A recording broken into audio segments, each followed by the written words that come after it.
Today, we're going to perform a kind of autopsy on power itself. And we're not talking about strategy or big ideas or charisma.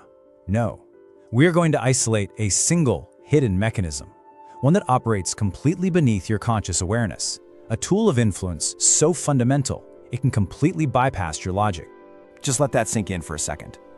It's not the words, it's the sound. Now, this isn't some poetic metaphor, it's a statement of clinical fact. In this explainer, we are going to expose exactly how specific acoustic frequencies are used to get you to comply, often without you ever realizing a transaction has even happened. And this is the core of what we're talking about today, command tone psychology. See, it's a system that doesn't even bother trying to convince your rational mind. It goes way deeper than that. It actually targets a primal, hardwired circuit in your brain, something we can call the obedience reflex, and it just flips a switch. You see, most of us like to believe we follow great ideas, but the reality? It's much more primal. We follow a sound. So here's our game plan. First, we're going to decode the signal itself. Then, we'll see how it wears down our ability to think for ourselves. We'll deconstruct the four-part system used to create it, explore the deep evolutionary reasons why it works so well, and finally, and this is the important part, I'm going to give you a protocol to take back control. Okay, first things first, we have to isolate the signal. What is this acoustic trigger that just seems to command instant authority? Let me tell you, it's not about being loud or aggressive. It's about a very specific and very calculated pattern. This right here. This is the central mystery we're cracking today. Have you ever been in a meeting and just agreed to something, only to walk out a few minutes later and think, wait, why on earth did I say yes to that? You probably felt this strange, almost automatic impulse to just comply. Well, that feeling? That wasn't a logical conclusion. That was a biological reaction. And here it is, the first big piece of the puzzle. Your brain is fundamentally lazy. It's an energy-saving machine. And you know what's expensive? Analyzing complex ideas.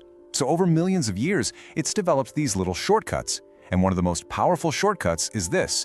If a voice sounds certain, then the person speaking must be competent. The certainty signal is basically the key that unlocks that shortcut. So, this brings us to what's really at stake here. This isn't just some neat persuasion trick.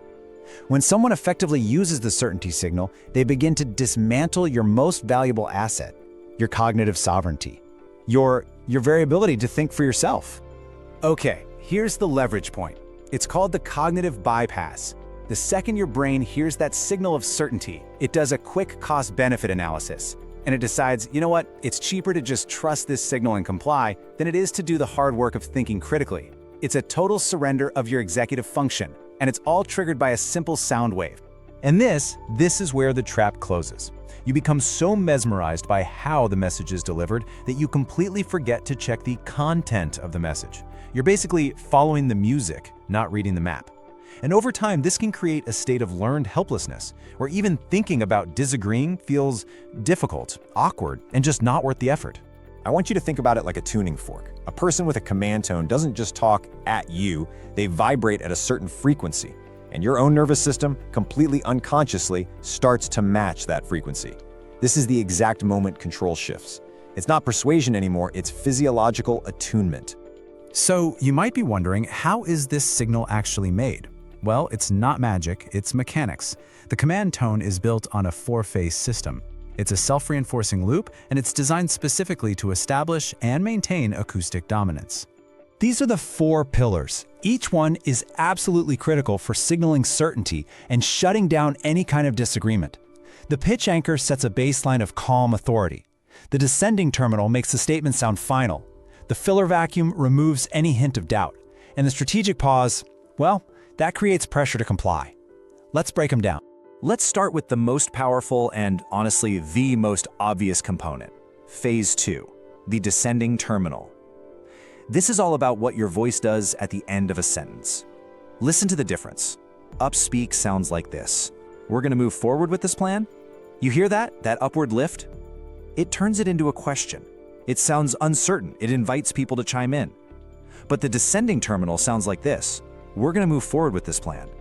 That drop in pitch at the end, that signals finality. It's not a suggestion. It's a statement of fact. It's an acoustic signal that says, this discussion is over. Okay, now let's look at the other three phases that really lock this system in place. First, you've got the pitch anchor. This just means speaking from your lower chest, not from your throat. When we get stressed, right, our vocal cords tighten up and our pitch goes higher, which signals cortisol. That sound makes people uneasy. But a low-pitch anchor does the opposite. It signals a calm nervous system. It creates this grounded frequency that basically tells everyone's brain, I'm not a threat, I'm in control. Next, the filler vacuum. This is the absolute elimination of all the ums, ahs, and you knows that we all use. Fillers are literally the sound of your brain buffering. By getting rid of them, a speaker creates what we call acoustic clarity. It makes them sound like there's a direct, flawless line from their brain to their mouth. And finally, the strategic pause. So after delivering a command using that low pitch and a descending terminal, the speaker just stops talking. They hold that silence, and that creates this powerful social pressure. It communicates total confidence and forces the listener to be the one to break that uncomfortable silence, usually by agreeing. All four together, it's a seriously powerful acoustic trap. So, we've seen how the command tone is built, but the really deep question is why is it so incredibly powerful? The answer isn't in some modern-day boardroom. No, it's buried deep in the ancient wiring of our brains. Let's just rewind through our evolutionary history for a minute. For millions of years, both in the animal kingdom and in early human tribes, a deep, steady voice was a signal of size, of health, of stability. But even more importantly, a low-frequency voice meant a calm nervous system. In a dangerous world, the calmest person in the group, the calm node, was the safest person to follow. Well, that ancient survival software is still running in our brains today. We hear a low frequency, our internal threat detector stands down, and we just automatically connect that sound with high status and a better chance of survival.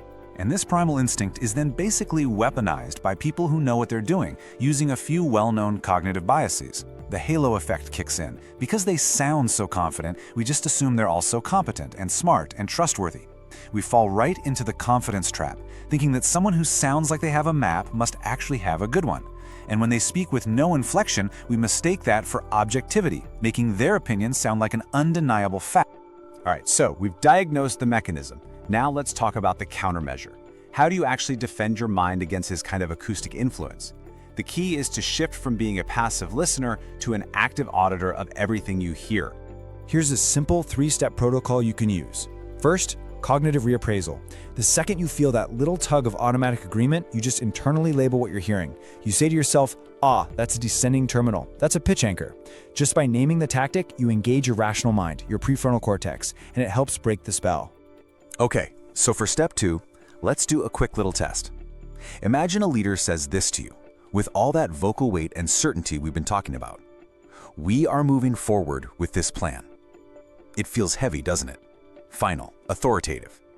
But is the power actually in the words themselves, or is it all in the delivery? And this illustrates the plain text principle perfectly.